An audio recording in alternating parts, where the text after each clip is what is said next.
어느 대학 캠퍼스에 한 청년이 모자를 쓰고 다니는데 그 모자 앞에 글을 하나 이렇게 붙여 놓았습니다. 뭐라고 붙여 놓았냐면 나는 예수에 미쳤다 이렇게 붙여 놓았습니다. 지나가면서 그것을 보는 사람들마다 이렇게 다 웃었지요. 그런데 그 학생의 모자 뒤편에도 글이 하나 붙어 있는데 뭐라고 써 있냐면 당신은 무엇에 미쳤습니까? 앞에 나는 예수에 미쳤다라고 하는 글을 보고는 읽었던 사람들이 뒤에 당신은 무엇에 미쳤습니까? 라는 글을 읽고는 아무도 웃는 사람은 없었습니다. 여러분, 미쳤다라고 하는 표현을 조금 더 정확하게 표현하면 사로잡혔다라고 하는 뜻입니다. 모든 사람은 무엇인가에 다 사로잡혀 살아가고 있습니다. 여러분은 무엇에 사로잡혀 살아가고 있으십니까? 저는 우리 모두가 예수 그리스도께 사로잡혀 살아가기를 축복합니다. 예수님께 사로잡혀 사는 삶이야말로 이 땅에서 가장 복된 삶이고 또 가장 능력 있는 삶이기 때문에 그렇습니다. 그런데 많은 사람들이 예수님께 사로잡혀 살아가기보다는 육체의 소욕에 사로잡혀 살아갑니다. 그러면서도 내가 그것에 사로잡혀 살아가고 있다는 것도 깨닫지 못하고 살아갑니다. 그러니 이 길이 어느 길인지도 모르고 막 달려갑니다. 왜 내가 그것에 사로잡혀 있다는 것도 깨닫지도 못하면서 그 길을 막 달려갈까? 그것은 내 안에 일어나는 싸움을 잘 모르기 때문에 그렇습니다. 여러분, 예수님을 믿고 나면 내 안에 갈등이 일어납니다. 내 안에 싸움이 일어난다는 뜻입니다. 여러분, 우리가 예수님을 나의 구주로 영접하면 성령님께서 내 안에 오십니다. 그런데 내 안에 오신 이 성령님과 이전에 살아가던 내 육체의 소욕이 내 안에서 부딪히는 일이 일어납니다. 내 육체의 소욕이라고 하는 것은 내 마음대로 하고 싶은 것, 내 마음대로 살고 싶은 그 마음을 뜻합니다. 이 두 가지가 부딪힌다는 거예요. 오늘 17절에 육체의 소욕은 성령을 거스르고 성령은 육체를 거스르나니 이 둘이 서로 대적함으로 싸움이 일어난다, 이런 뜻입니다. 예수님을 믿고 사는데 더 힘들어졌다고 이야기하는 분들이 있습니다. 아마 이런 뜻일 겁니다. 이전에는 아무렇지도 않게 행했던 일들이 지금은 마음의 불편함으로 다가오는 것입니다.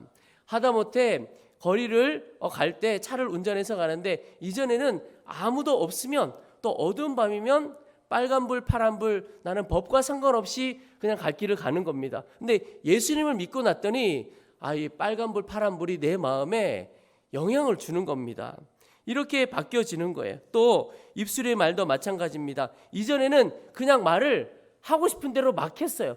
아무런 불편함이 없었어요. 그런데 예수님을 믿고 나니까 말을 하고 싶은 대로 막 하다 보니까 뭔가 불편한 거예요. 내가 예수 믿는 사람이 이렇게 말을 해도 되나? 이런 말을 하는 것은 아닌 것 같은데, 이게 바로 예수님을 믿고 더 힘들어지는 겁니다. 그런데 예수님을 믿고 났는데 더 힘들어졌다, 이런 생각이 들 때 지금 내 안에 싸움이 일어나고 있구나, 육체의 소욕과 성령이 싸움이 일어나고 있구나 하는 것을 알아야 하는 것입니다. 염려하고 근심하는 것도 마찬가지입니다. 우리 안에 계신 성령께서는 기뻐하라, 감사하라, 그렇게 우리를 이끌어 가세요. 그런데 우리의 육체의 소욕은 염려하고 근심하는 겁니다. 이 두 가지가 서로 부딪혀 가는 것이죠. 그래서 여러분, 우리 앞에는 두 길이 있다는 것을 알아야 합니다. 하나는 육체를 따라, 육체의 소욕을 따라 사는 길, 내 마음대로 살고 싶은 것이죠. 그리고 또 하나는 성령을 따라 사는 길입니다. 예수님을 믿는 자에게 이 두 가지 길이 있습니다. 그런데 이 두 가지 길의 결과를 또 잘 알아야 합니다. 먼저 육체를 따라 사는 길의 결과가 무엇인가? 17절에 보시면 너희가 원하는 것을 하지 못하게 하려 함이니라. 여기 우리가 원하는 것은 내 육체가 원하는 것이 아니라 내 안에 계신 성령께서 우리 가운데 주신 소원을 말하는 것입니다. 행복한 가정 되기를 원하고 정말 주님 앞에 충성하기를 원하고, 이렇게 그 원하는 것을 육체의 소욕을 따라 살게 되면 못하게 된다는 거죠. 또 21절에 이런 일을 하는 자들은 하나님의 나라를 유업으로 받지 못할 것이요. 하나님의 나라를 유업으로 받지 못한다. 이 땅에서 영생을 누리지도 못하고 하나님의 나라 가지도 못한다는 뜻이죠. 이것을 한마디로 말하면 내 마음대로 내 육체의 원함을 따라 살면 결국 망하는 것이다. 육체를 따라 사는 길은 망하는 길로 가는 것이다 하는 것입니다. 여러분, 오늘 육체의 소욕을 따라 사는 이 육체의 일이 무엇인가 성경이 기록하고 있는데 19절부터 보시면 육체의 일은 분명하니 곧 음행과 더러운 것과 호색과 우상 숭배와 주술과 원수 맺는 것과 분쟁과 시기와 분냄과 당짓는 것과 분열함과 이단과 투기와 술 취함과 방탕함과 또 그와 같은 것들이라. 여러분, 우리 자신에게 이 열거된 것 중에 해당되는 것들은 어떤 것이 있습니까? 또 이 세상의 흐름 가운데 여기에 해당되는 것 많이 있을 것 같습니다. 그런데 여기에 기록된 모든 것이 사실은 다 죄입니다. 그 말은 내가 육체를 따라 살아가는 것이 죄이고 내 마음대로 살아가는 것이 죄라는 겁니다. 그런데 그 죄에 대하여, 죄의 결과에 대하여 성경이 무엇이라고 말씀하고 있느냐? 죄의 삭은 사망이요, 이렇게 말씀하고 있습니다. 내 마음대로 살아가고 그래서 죄 가운데 살아가면 결국 다 망한다. 이것이 성경의 말씀입니다. 그래서 성령님께서 우리 가운데 오신 것입니다. 우리가 육체를 따라 살아가면 다 망하니까 육체를 따라 살아가지 않도록 우리 가운데 성령께서 오신 겁니다. 16절에 내가 이르노니 너희는 성령을 따라 행하라. 그리하면 육체의 욕심을 이루지 아니하리라. 성령을 따라 살면 육체의 소욕과 반대되는, 육체의 소욕과 상관없이 살아갈 수 있게 된다는 겁니다. 예수님을 믿는다는 것은 이제 내 안에 성령님을 따라 사는 삶을 말합니다. 이것이 진짜 예수님을 믿는 겁니다. 신앙생활 열심히 하는 것처럼 보이는데 성령님을 따라 사는 것과는 전혀 상관없어요. 그건 그냥 종교생활 하는 것입니다. 그런데 정말 예수님을 믿는 것은 내 안에 성령님으로 오신 그분을 따라 사는 삶, 그게 진짜입니다. 근데 그 성령을 따라 사는 삶의 결과가 무엇이냐? 22절에 오직 성령의 열매는 사랑과 희락과 화평과 오래 참음과 자비와 양성과 충성과 온유와 절제니 이 같은 것을 금지할 법이 없느니라. 네, 이 말씀을 읽고 은혜가 되는 분들도 있으시죠. 그런데 제가 보니까 이 말씀이 그렇게 크게 감동이 되고 은혜가 되지 않는 분들도 많아요. 성령의 열매라고 하면 이런 겁니다. 아니, 성령을 따라 살고 성령의 열매가 우리 가운데 있으면 무슨 돈을 많이 주시든지 높은 자리에 가든지 크게 성공하든지 해야지, 아니 성령의 열매라고 해가지고 눈을 부릅뜨고 봤더니 사랑과 희락과 화평과 이게 은혜가 안 되는 분들이 있습니다. 근데 여러분, 조금만 생각해 보면 그 마음이 바뀔 수가 있습니다. 예를 들어 돈 많아요. 높은 자리에 있어요. 그런데 그 마음에 사랑도 없고 희락도 없고, 희락은 기쁨입니다. 화평도 없고 아무것도 없어요.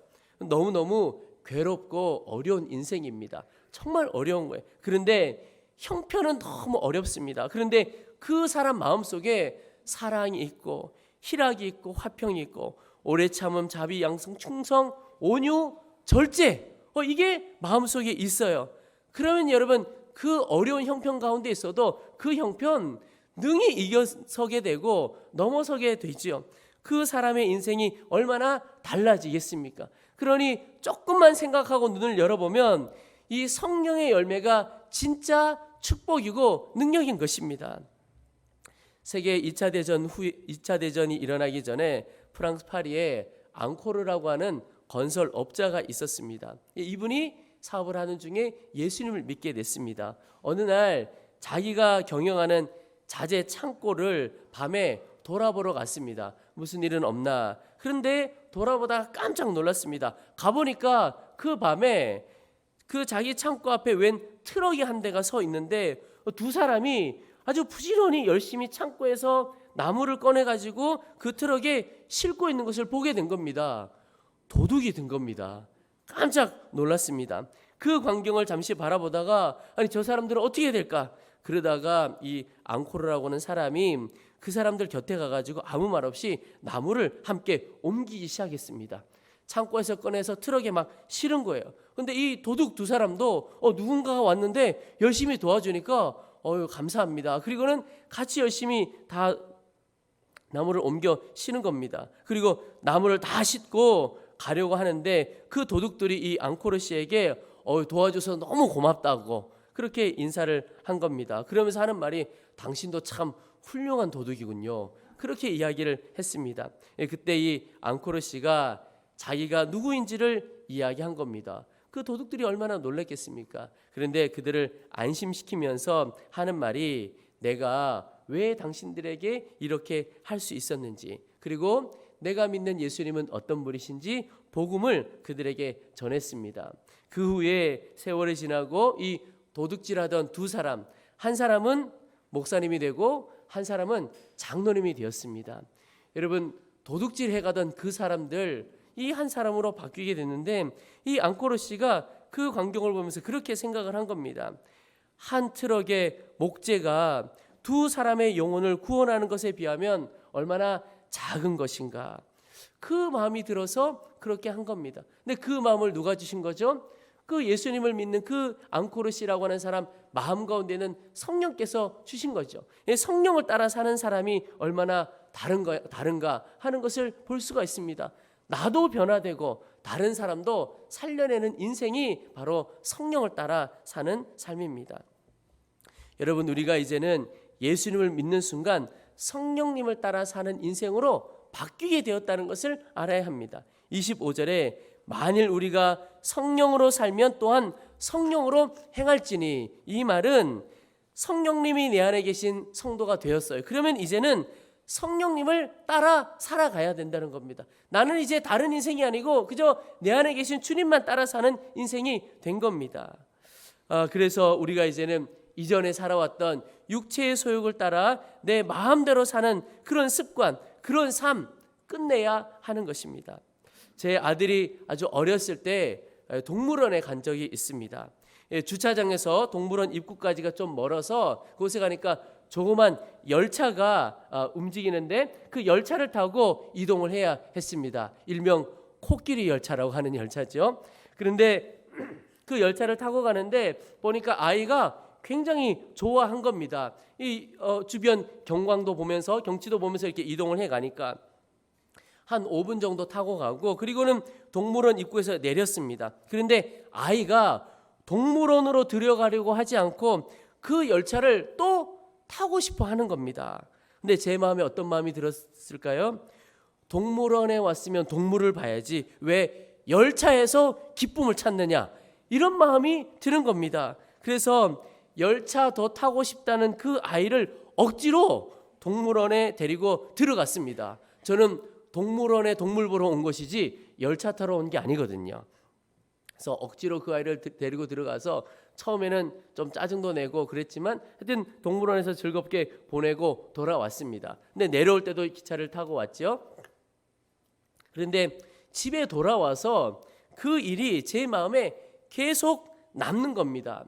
그 아이가 그렇게 좋아하는 일인데 동물원에 갔지만 동물 안 보면 어떻습니까? 그 열차, 오늘은 그냥 열차만 타는 날이다. 그래서 주차장에서 동물원 입구까지 뭐 한 10번이라도 그 열차만 계속 타다가 오늘 좋은 일 했다. 그리고 돌아와도 되는 거잖아요. 그래도 즐거웠으리라는 생각이 드는 겁니다. 제 마음에 내 마음대로 하고 내 생각대로 내 고집대로 살아가려 하는 게 내 안에 얼마나 강하게 남아 있는가 하는 것을 깨닫게 됐습니다.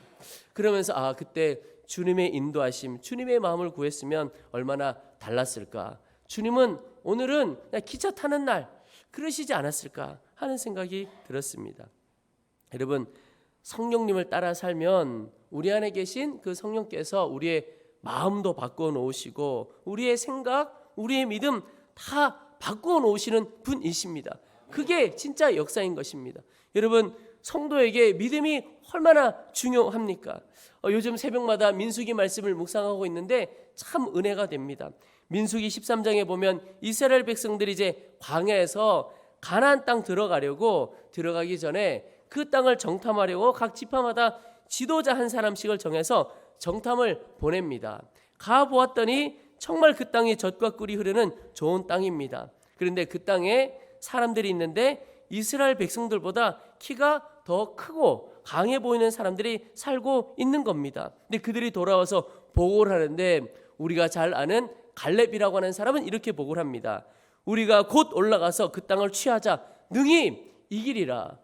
그 사람들이 키가 커 보이고 강해 보이고 아무 상관없다, 그 이야기를 하고 있습니다. 그런데 다른 사람들 10명의 정탐꾼들은 이렇게 이야기를 합니다. 우리는 능히 올라가서 그 백성을 치지 못하리라. 그들은 우리보다 강하니라. 우리가 두루 다니며 정탐한 땅은 그 거주민을 삼키는 땅이요 거기서 본 모든 백성은 신장이 장대한 자들이며. 여러분, 키가 중요하지 않습니다. 이 사람들이 보고 키를 본 거예요. 그런데 33절에 보면 그 보았던 사람들이 뭐라 그러냐면 우리는 스스로 보기에도 메뚜기 같으니 그들이 보기에도 그와 같았을 것이니라. 메뚜기 컴플렉스가 그들에게 있었던 겁니다. 이 10명의 정탐하고 온 사람들이 표현하기를 스스로 메뚜기 같고 그들이 보기에도 우리가 메뚜기 같을 것이다. 그런데 여러분, 사실은 그렇지가 않은 겁니다. 이 당시 가나안 사람들이 이스라엘 백성들의 이야기를 듣고 두려움을 가졌습니다. 지금 소문이 들려오기 시작하는데 이 애굽의 노예로 살던 사람들이 우르르 몰려 나왔는데 홍해를 건넜다는 거예요. 아니, 어떻게 홍해를 건널까? 그건 뭐 진짜일까? 이럴 수 있는데 또 들려오는 이야기가 세상에 그 당대 최강의 군대인 애굽 군대를 다 물리쳤다는 겁니다. 무슨 방법을 썼는지 모르겠지만 그 홍해에 다 빠뜨려 죽였다는 거예요. 그런 이야기를 듣게 된 겁니다. 이 가나안 사람들이 도대체 이 이스라엘 백성들이라고 하는 사람들이 누구냐? 가나안 사람들이 실제로 생각한 것과 이스라엘 백성들이 스스로 생각한 것, 이렇게 차이가 많다는 겁니다. 왜 이런 차이가 나죠? 믿음입니다. 믿음이 없으니까 이스라엘 백성들, 가나안 사람들이 실제로는 너무나 두려워했는데 오히려 스스로를 메뚜기처럼 작게 여긴 겁니다. 그런데 성령을 따라 사는 사람을 하나님께서 그 마음과 생각, 믿음 다 바꾸어 놓으시는 겁니다. 여러분, 우리 스스로를 어떻게 생각하십니까? 작고 연약한 존재라고 위축되고 낙심하며 살아갈 이유가 없는 겁니다. 우리 안에 계신 성령님께서는 우리를 강한 용사라고 불러주셨습니다. 우리는 우리가 생각하는 것보다 훨씬 더 대단한 사람입니다. 우리가 힘이 있어서가 아니라 우리 가운데 계신 성령께서 그렇게 만들어 주신 것입니다. 1986년 부산 아시안게임이 있었는데요. 그 아시안게임이 있기 2달 전에 파키스탄의 한 어느 건설 현장에서 사고가 있었습니다. 커다란 이 H빔 하나가 쓰러지는 사고가 일어났습니다. 그거 쓰러지면 사람들이 깔려 죽게 되죠. 그렇게 깔려서 죽게 되는 위기에 놓였는데 아봇이라고 한 노동자, 거기에서 일하는 건설 노동자 한 사람이 그 넘어지려고 하는 빔을 딱 붙들었습니다. 그리고는 사람들에게 소리치기를 빨리 비키십시오, 빨리 나오십시오, 그렇게 이야기를 했습니다. 그리고는 사람들을 살려내었습니다. 그 무거운 빔을 버티는 힘이 대단했죠. 이 사람이 힘 하나로는 아주 소문난 사람이었습니다. 그런데 사람들이 그 광경을 보고 주변 사람들이 깜짝 놀랐습니다. 그 무거운 빔을 버텨내는 힘이 엄청났기 때문에 그랬습니다. 그래서 사람들이 제안을 하기를 너 역도 한번 해봐라. 그리고는 이 사람에게 역도를 가져다 주었습니다. 한번 들어봐. 그랬더니 이 사람이 그냥 번쩍번쩍 쉽게 드는 겁니다. 깜짝 놀라서 사람들이 지금 네가 든 게 세계 신기록인 거 아느냐, 이런 일이 일어난 겁니다. 그리고는 이 사람이 갑자기 선수가 됩니다. 그리고는 2달 후에 아시안게임 와가지고 금메달 2개를 따는 일이 일어나게 된 겁니다. 여러분, 그냥 평범한 노동자로, 건설 노동자로 살아가다가 그런 일 생기는 바람에 자기에게 어떤 능력이 있는지를 알게 된 것이죠. 이전에는 전혀 모르고 살았습니다. 실제로는 엄청난 능력을 가지고 사는 거죠. 여러분, 우리도 마찬가지입니다. 성령을 따라 살면 우리 안에 계신 주님이 얼마나 대단한 능력을 우리에게 주셨는지, 우리 안에 계신 분이 얼마나 대단한 분인지를 알게 된다는 것입니다. 여러분, 절대 우리가 낙심하고 우리 스스로를 낮고 위축되어 볼 이유가 없는 것입니다. 이스라엘 백성들이 정탐꾼 이야기를 듣고 애굽으로 막 돌아가자고 하는 이야기가 계속 나옵니다. 그러면서 그들이 애굽 땅이나 이 광에서 죽었으면 좋았을 것을, 그 땅, 가나안이죠, 그 땅에서 칼에 쓰러지게 하려 하는가? 우리가 애굽으로 돌아가는 것이 낫지 아니하랴. 모세를 원망하고 실제로 지도자 한 사람을 세워서 돌아가려고까지 했습니다. 지금 이스라엘 백성들이 어떤 길을 가고 있습니까? 노예의 삶에서 자유자의 삶으로의 길을 가고 있습니다. 그런데 조금만 어려움이 오면 이스라엘 백성들은 계속 뒤돌아보는 겁니다. 거기 가서 사는 게 훨씬 나았을 텐데, 거기는 훨씬 먹을 게 많았는데, 거기는 좋았는데, 그 이야기를 계속 하는 거예요. 애굽에서 나왔는데 계속 애굽을 생각합니다. 그래서 결국 40년 광야에서 헤매게 됩니다. 뒤돌아볼 것이 아니고 주신 땅을 바라보고 들어가서 누릴 땅을 바라보아야 하는 것이죠. 성도의 믿음이 무엇입니까? 믿음이란 이런 것입니다. 어제에 매여서 오늘을 사는 것이 아니고 내일을 바라보면서 오늘을 살아가는 것, 그게 믿음입니다. 그리고 그렇게 살아가는 사람이 예수님을 정말 믿고 살아가는 성도인 것입니다. 여러분은 어제에 매여 오늘을 살아갑니까? 아니면 내일을 바라보며 오늘을 살아가고 계십니까? 성령께서 우리의 마음과 삶을 바꾸어 주시는데, 어제의 아픔이 있고 연약함이 있고 슬픔이 있어도 그 어제에 매여서 오늘을 살아가게 하지 않고 주님께서 주실 그 풍성한 을의 날을 바라보면서 오늘을 살게 하시는 분이 성령님이십니다. 그래서 성령을 따라 살아갈 때 우리가 과거에서 자유함을 얻고 내일을 향해 나아갈 수 있는 힘이 우리 가운데 있게 되는 것입니다. 그래서 여러분, 정말 이제부터 예수님을 믿는다면 우리 안에 계신 성령님을 따라, 성령의 인도하심을 따라 살아가는 겁니다. 내 안에 싸움이 일어날 때, 육체의 소욕과 성령이 대적하는 일이 일어날 때, 이제는 성령의 인도함을 내가 선택하고 그 길로 가야 하는 것이죠. 북극해에 있는 큰 섬 그린랜드에 가면 그 근해에 배로 여행하는 사람들이 보게 되는 광경이 참 놀라운 광경, 빙산들이 바다에 떠다니는 것을 보게 됩니다. 근데 이 빙산은 위에 물 위로 드러난 것보다 그 물 아래에 있는 게 한 7배, 8배, 10배 훨씬 더 큰 부분이 물에 잠겨 있죠. 근데 이 큰 얼음산, 빙산들은 그 바다의 큰 흐름을 따라 흘러 갑니다. 그리고 녹아 없어질 때까지 2년도, 10년도 흘러 다니게 되죠. 그런데 이거 보는 거 참 장관인데, 근데 이것을 보러 간 사람들이 좀 의아해하고 놀라는 것이 있다고 합니다. 그게 뭐냐면 이 큰 빙산뿐만 아니라 그 주변에 작은 얼음 알갱이들도 있는데, 이 작은 얼음 알갱이들은 흘러가는 게 좀 다르다는 거예요. 큰 빙산이 가는 흐름과 다르게 자기 마음대로, 심지어는 거꾸로 흘러가는 작은 얼음 덩어리들도 있다는 겁니다. 연구를 해보기를 왜 이런 현상들이 발생하는가? 큰 빙산은 바닷속에 깊이 잠겨 있어서 바다의 큰 흐름, 조류를 따라 흘러가고 있는데, 작은 부스러기 얼음덩이들은 물 표면에 일어나는 바람, 그 물결에 의해서 움직이기 때문에 이 큰 빙산들이 흘러가는 방향과 다르게 자기 마음대로 흘러간다는 겁니다. 그것 보면서 깨닫게 되는 것이 이런 것이죠. 여러분, 우리가 이 북극해 바다 위에 작은 부스러기 얼음덩이처럼 바람 부는 대로, 물결 치는 대로 육체의 소욕과 세상의 흐름대로 흘러가고 있지는 않는가 하는 것입니다. 빙하의 대부분이 바다에 푹 빠져서 그 바다의 조류를 따라 흘러가는 것처럼 우리가 성령님의 손에 푹 사로잡혀 성령의 인도를 따라 살아가야 하는 것입니다. 주님은 이렇게 인도하는데 우리는 여전히 내 육체의 소욕대로 세상을 쫓아 살아가면 안 되는 것이죠. 조금만 바람이 불어도 성령의 인도함과 상관없이 사는 성도가 아니라 이제 성령의 강에 푹 잠겨 성령을 따라 살아가야 하는 것입니다. 그래야 삶의 열매가 있는 것입니다. 여러분, 이제 우리가 정말 성령을 따라 살아가야 할 텐데, 우리가 우리 가운데 성령님과 또 육체의 소욕과 싸움이 일어날 때 우리 가운데 붙들어야 할 것이 있습니다. 그것은 바로 믿음입니다. 먼저 믿음이라고 하는 거예요. 첫 번째 믿음은 성령께서 내 영혼과 내 삶을 바꿔 놓으실 것에 대한 믿음입니다. 여러분, 주님께서 우리의 삶을 또 내 영혼과 내 가정 완전히 새롭게 바꿔 놓으실 것에 대하여 믿어지십니까? 이 믿음이 우리 가운데 있기를 축복합니다.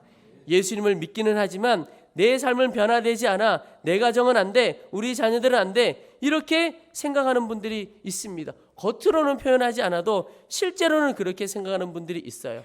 성령께서 변화시키신다는 믿음을 가져야 합니다. 우리 얼마 전에 오셨던 박효진 장로님 책 제목이 하나님이 고치지 못할 사람은 없다. 제목이 우리에게 주는 큰 도전이죠. 그 책에 보면 그런 내용이 있습니다. 하나님이 변화시키지 못할 사람은 없다. 사형수도 변화될 수 있다. 그러므로 사형은 안 된다. 여러분, 이 구절의 핵심이 사형이 옳으냐 그르냐 그 이야기가 아니고 하나님이 고치지 못할 사람은 없다.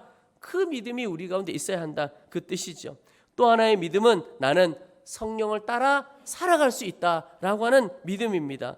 성도들 안에 은근한 믿음이 하나가 있는데 그게 뭐냐면 특별한 사람이나 성령을 따라 사는 것이지 나는 안 돼. 또 어떻게 성령을 따라 살아갈 수 있어? 그렇게 가지고는 이 험한 세상 못 살아. 이런 은근한 믿음이 있습니다. 그런데 여러분, 이 말도 안 되는 믿음 깨고 진짜 믿음을 갖고 사시기를 축복합니다.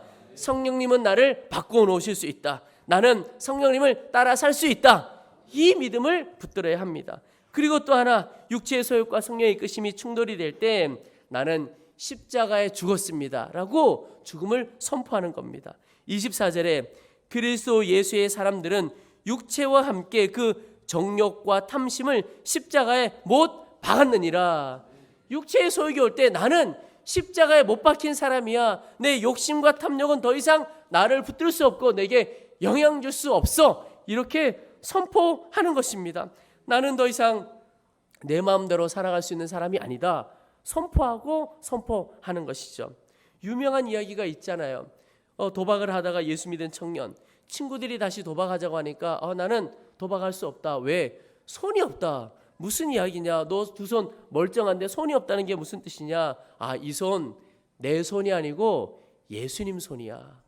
이제 도박하던 내 손은 그 마음은 십자가에 다 못 박혔고 이제 나는 다 예수님 거, 예수님 뜻대로 살아간다. 그 고백이죠. 여러분, 마음에 싸움이 일어나고 흔들릴 때 그렇게 선포하고 십자가를 바라보는 것입니다. 그리고 또 하나, 이제 내가 있는 곳에서 그 순종의 훈련, 믿음의 훈련, 주님을 따라가는 훈련을 하는 것입니다. 여러분, 내가 있는 그곳에서 시작해 보시기 바랍니다. 가정이면 가정에서 시작해 보시기 바랍니다. 오늘 제자 훈련을 수료하게 되는데 어느 목사님께서 그런 말씀을 하셨습니다. 최고의 제자 훈련 장소가 어디냐? 가정이라는 것입니다. 다른 데서 다 제자 훈련 받아서 훌륭한 것 같은데 가정에서 되어지지 않으면 이건 아니다. 진짜 제자 훈련의 장소는 가정이다. 성령님을 따라 사는 그 훈련의 장소도 가정, 최고의 장소라는 겁니다. 조지 휘필드 목사님이 어느 날 어떤 사람에게서 질문을 받았습니다. 목사님, 저쪽에 있는 저 남자분 그리스도인입니까? 이렇게 질문을 받았을 때 휘필드 목사님이 뭐라고 이야기했냐면 잘 모르겠습니다. 제가 아직 그의 부인되는 사람과 이야기를 나누어 보지 않았기 때문입니다. 여러분, 아내가 인정해야 진짜 성도인 것입니다. 제 마음의 소원도 그렇습니다. 저는 여전히 부족하지만 왜 웃으시죠? 제 아이와 아내에게 목사로 인정받는 것, 그게 진짜 소원이에요. 왜냐하면 아내와 아이에게 목사로 인정받으면 어디서나 목사로 인정받을 수 있는 것 아니겠습니까? 다른 데서 다 목사로 인정받는데 아내와 아이가 우리 아버지는 좀 의심스러워, 이러면 문제가 있는 것이죠. 여러분, 웃고 계신 분들도 똑같습니다. 내가 장로요, 권사요, 집사요. 그런데 아내와 아이들이, 또 남편과 아이들이 좀 의심스러워. 그러면 그 문제가 있는 것이죠. 우리가 있는 곳 가정에서부터 성령님을 따라 순종해 보시기 바랍니다. 또 일터도 마찬가지입니다. 또 우리가 함께 모이는 이 교회도 마찬가지입니다. 여러분, 교회가 무엇입니까? 성령님을 따라 살아가는 사람들이 모인 공동체가 교회입니다. 그래서 교회는 기본적으로 성령님의 이끄심을 따라가는 공동체예요. 그리고 또 하나, 그렇게 살아가지 못하고 그렇게 살아가는 것에 대하여 어려움을 갖고 있는 분들이 함께 모여서 함께 성령님을 따라 살아가는 훈련을 하는 곳이 교회인 것입니다. 교회 모든 모임들을 통해서 그 훈련하는 것이죠. 저는 신앙생활 굉장히 단순하다 이런 생각을 갖습니다. 무엇이 단순하냐? 예배 잘 드리고 기도하고 전도하고 사랑하고 이것이 성령을 따라 사는 삶이죠. 여러분, 성령께서 기도하라 그런 말씀을 주시면 그분의 이끄심을 따라 기도의 자리로 나아보시기 바랍니다. 새벽기도 한 번도 하지 않았던 분들에게 저는 그런 생각 들어요. 하나님께서 매일 새벽기도 해라 이렇게 갑자기 우리 수준을 아시기 때문에 그런 도전을 하시지 않고 일주일에 한 번이라도 해보시고 하루 중에 단 5분 10분이라도 시간을 정해서 기도하는 일을 해보시기 바랍니다. 전도하는 일도 마찬가지입니다. 여러분, 토요일에 우리 교회에서 같이 전도하는 일, 또 화요일에 전도하는 일 함께 참여해 보시기 바랍니다. 어렵지 않고 오히려 즐거울 수가 있습니다. 교회에서 전도하는 것뿐만 아니라 내 일터에서 예수님 자랑하라고 하면 한번 해보시기를 바랍니다. 주님의 역사가 그 가운데 있어요. 또 사랑한다는 말, 주님께서 너 좀 주변 만나는 사람에게 사랑한다고 이야기하고 고맙다고 이야기해봐라. 그런 마음 주시면 해보시기 바랍니다. 제가 한 두어 달 최근에 제 아버님 장례를 비롯해서 여러 장례를 섬깁니다. 장례를 섬길 때마다 하나님 주신 은혜도 많지만 참 안타까운 것 중에 하나가 사랑한다는 말을 더 왜 하고 살지 못했을까? 그 안타까운 마음이 드는 겁니다. 여러분, 하나님은 우리에게 사랑한다는 말 하라고 끊임없이 말씀해 주셨다고 믿어요. 그런데 우리가 그 말씀에 따르고 순종하지 않아서 그런 것이죠. 그런 아쉬움이 우리 가운데는 없기를 소망하는 것입니다. 여러분, 우리 이제 다시 시작해 보시기를 바랍니다. 성령께서는 우리 가운데 계셔서 우리에게 말씀하시고 우리를 새 삶으로, 능력의 삶으로 이끌어 가십니다. 오직 믿음으로 주님을 따를 때 놀라운 일들이 우리의 삶에 일어나게 될 것이고 하나님의 능력을 경험하는 진짜 성도의 삶을 살아가게 될 것입니다.